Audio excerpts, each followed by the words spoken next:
ನಮ್ಮ KSRTC ವ್ಯವಸ್ಥೆಯನ್ನ ರಾಷ್ಟ್ರೀಕರಣ ಮಾಡ್ತಾರೆ. ಒಂದು ದಿವಸ ಒಂದು ಹಳ್ಳಿಗೆ ಕಾರ್ಯಕ್ರಮಕ್ಕೆ ಹೋಗ್ತಿರ್ತಾರೆ. ಹೋಗುವ ಸಂದರ್ಭದಲ್ಲಿ ಎಲ್ಲ ಹೆಣ್ಮಕ್ಳು ತಲೆ ಮ್ಯಾಗ ಕಟ್ಟಿಗೆ ಹೊತ್ಕೊಂಡ್ ಬರ್ತಿರ್ತಾರೆ.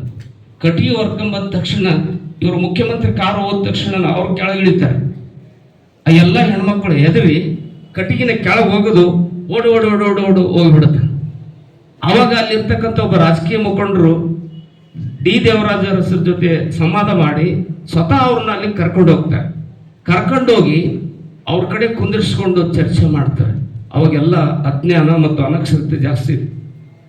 ಅವಾಗೆಲ್ಲ ಹೆಣ್ಮಕ್ಳು ಹೇಳ್ತಾರೆ, ನೋಡ್ರಿ ಸ್ವಾಮಿ ಬಹಳ ಬಡತನ ಇದೆ, ಕೆಟ್ಟ ಪರಿಸ್ಥಿತಿ ಇದೆ, ಮಕ್ಕಳಿಗೆ ಓದಿಸ್ಲಿಕ್ಕೆ ಆಗ್ತಾ ಇಲ್ಲ, ಮಕ್ಕಳನ್ನ ನಾವು ದೀಪ ಹಚ್ಚಿ ಓದಿಸ್ತಾ ಇದ್ದೇವೆ, ಹಾಗಾಗಿ ನಮ್ಮ ಮನೆಗೆ ಬೆಳಕಾಗಬೇಕು ಅಂದ ತಕ್ಷಣ ನಮ್ಮ ಕರ್ನಾಟಕ ರಾಜ್ಯದಲ್ಲಿ ಮೊಟ್ಟ ಮೊದಲಿಗೆ ಈ ತುಳಿತಕ್ಕೆ ಒಳಗಾದಂಥ ಜನರಿಗೆ ಭಾಗ್ಯಜ್ಯೋತಿಯ ಯೋಜನೆಯನ್ನು ಕಲ್ಪಿಸಿಕೊಟ್ಟು ಅವರ ಬಾಳಿಗೆ ಬೆಳಕಾದಂಥವರೇ ಭಾಗ್ಯಜ್ಯೋತಿ ಯೋಜನೆಯನ್ನು ಜಾರಿಗೆ ತಂದವರೇ ಡಿ ದೇವರಾಜ್ ಅರಸರವರು.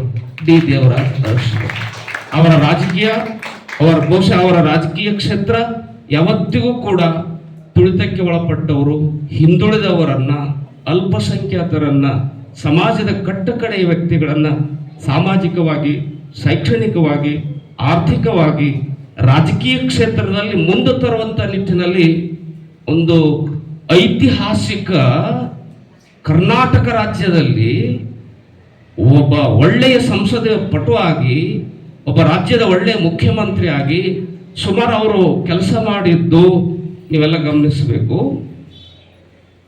7 ವರ್ಷ 11 ತಿಂಗಳ 2 ಬಾರಿ ರಾಜ್ಯದ ಮುಖ್ಯಮಂತ್ರಿಯಾಗಿ ಅದ್ಭುತವಾಗಿರ್ತಕ್ಕಂಥ ಕೆಲಸ ಮಾಡಿದವರು ಡಿ ದೇವರಾಜ ಅರಸರವರು.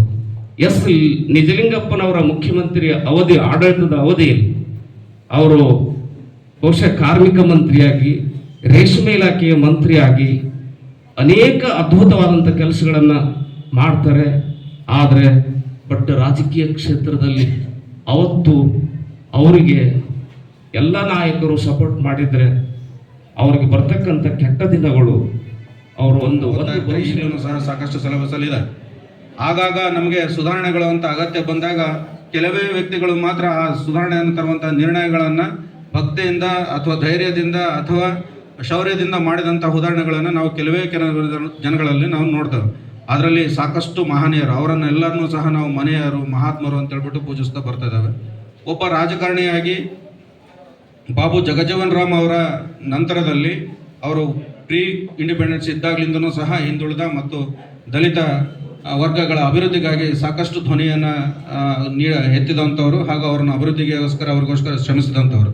ಆ ನಂತರದಲ್ಲಿ ಸ್ವತಂತ್ರ ಭಾರತದಲ್ಲಿಯೂ ಸಹ ಅವರೂ ರಾಜಕೀಯವಾಗಿ ಬಂದು ಸಾಕಷ್ಟು ಸುಧಾರಣೆಗಳನ್ನು ಕಾರ್ಮಿಕ ಇಲಾಖೆಯಲ್ಲಿ ಆಗಿರ್ಬೋದು, ಅಥವಾ ದೇಶದ ಭದ್ರತೆಯಲ್ಲಿ ಆಗಿರ್ಬೋದು, ಅಥವಾ ಸಾಮಾಜಿಕ ಬದಲಾವಣೆಗಳನ್ನು ತರುವಂಥದ್ದಲ್ಲಿ ಆಗಿರ್ಬೋದು, ಅವರೂ ಸಹ ಸಾಕಷ್ಟು ಬದಲಾವಣೆಗಳನ್ನು ತಂದಿದ್ದಂಥರು.